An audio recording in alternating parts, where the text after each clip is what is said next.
I had my first airplane flight at a very early age, when I was, I think, 6 or 7 years old, perhaps.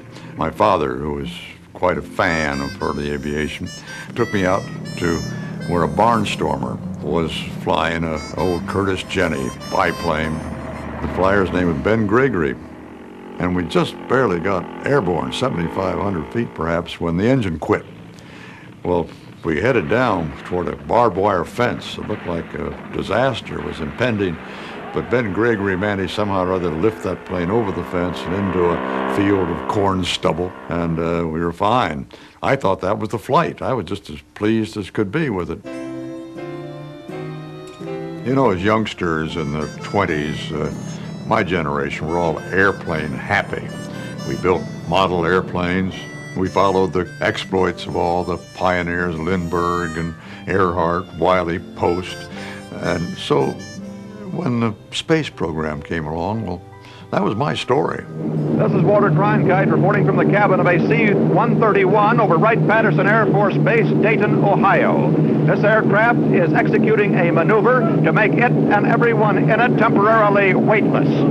What are the hazards and what are our scientists doing to ensure man's survival in the hostile environment of outer space? This is the lunar roving vehicle, which is the big difference in this flight of Apollo 15. They walked down the path we're following here. He really did his homework extremely well, and of course it showed up in his comments. It just naturally came through. That's a posigrade maneuver, in other words, a forward maneuver to raise his perigee from that 100-mile low point to... You say, well, now here's a guy who just doesn't come down here and read a script at the last minute. He actually studies what's going on. That's at the apogee. They fire at the apogee to raise the perigee. The perigee... I must confess, I flunked physics. My teacher would have been appalled that I was explaining orbital physics, one of the most difficult areas, to a waiting world. Well, I'd worked at it. I studied like the devil to understand that stuff. The time here at Cape Canaveral, 9:31. With the early coverage from the Cape was primitive to the extreme. The Redstone rocket is ready. The Mercury capsule is ready. Commander Alan Shepard, our astronaut, is ready. We broadcast from the back of a station wagon. We just rolled the station wagon out on the press site, they called it. That was all. And Shepard emerges from the van. The first manned flight was the Alan Shepard flight, of course, the Mercury flight on top of Redstone rocket. And some of us have been watching the development of the rocketry program, I think had considerable trepidations about that flight. We'd seen those rockets breaking up, exploding in flight. 5, 4, 3, 2, 1, 0. So it was with particular glee that we were able to watch a successful launch of Shepard on that little suborbital pop downrange. And it appears that this Redstone got away all right. A-OK, full go. There he is. As he emerges from the plane, he is met by Grissom and Slayton. I did get a call from Jack Kennedy, from the president, and approximately 3 weeks after my 16 minutes of spaceflight experience is when he made the announcement. I believe that this nation should commit itself to achieving the goal before this decade is out of landing a man on the moon and returning him safely to the earth. T-minus 6 minutes and 30 seconds and counting. This is Mercury Control. I don't know any words for this except the trite ones. Tension is mounting here at Cape Canaveral. Grand Central Station in New York. I think that our conquest of space will probably be the most important story of the whole 20th century. Liftoff. Man escaping his environment. Looks like a good flight. Oh, go, baby. The MA6 vehicle is still climbing nicely. In those early days of the space program, the early astronauts were all kind of handsome, what you'd think of as almost playboys types. They weren't. I mean, they were quite serious types. The movie The Right Stuff did them great injustice. But they certainly had their light moments. Do you think that... We were all of a family. We grew up together. We all played touch football, went to the bars together at Cocoa Beach. We had a lot of time to kill and got to know each other.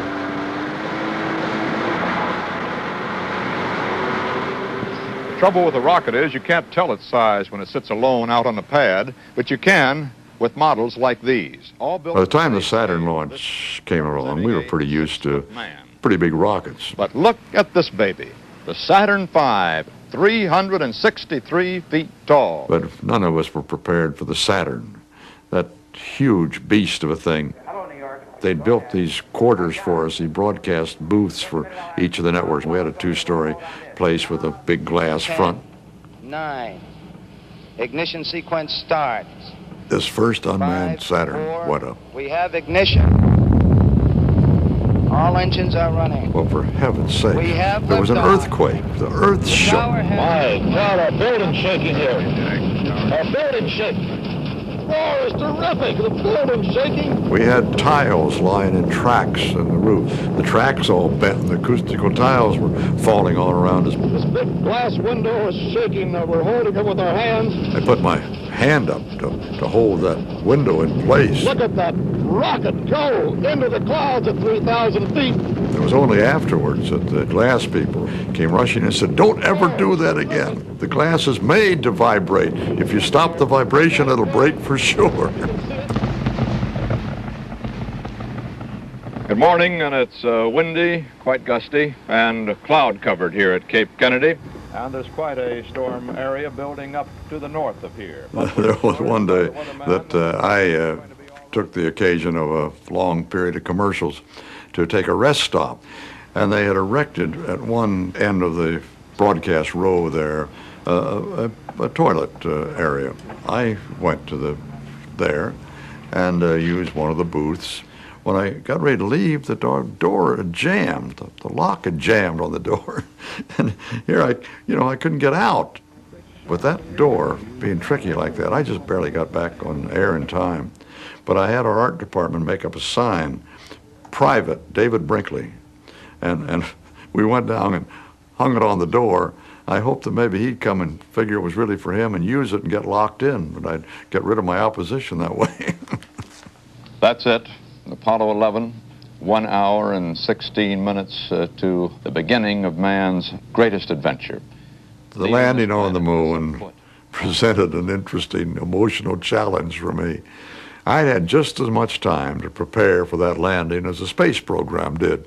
I'd watched it from the beginning. We are indeed pleased here at CBS News to have the distinguished Mercury 7 astronaut Walter Schirra working. Naturally, I had this awe of going on the air with Walter, so I was sort of seeking the father-son guidance from Walter of what can we say? What are you going to say when these men land on the moon? Oh, well, I've considered that quite seriously. I see, Walter. Well, thank you. 3, 2, 1, 0.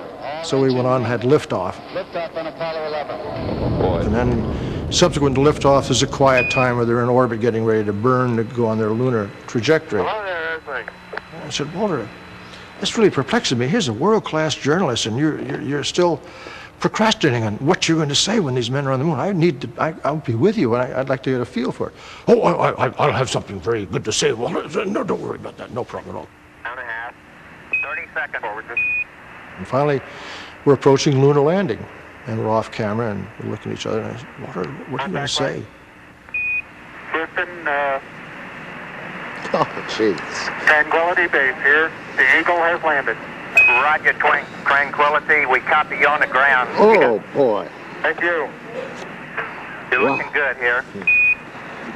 Boy. Okay, we're going to be busy for a minute. Golly, gee, wow. The world-class journalist has spoken. When that vehicle landed on the moon, I was speechless. I really couldn't say a thing. The crew of Apollo 13, wish everybody there nice evening. It all began just about 10 o'clock last night, Eastern Time, with this announcement from Apollo 13, then 205,000 miles from Earth. Okay, Houston, we've had a problem here. We've had a main beam bus audible, and we hit a pretty large bang associated with the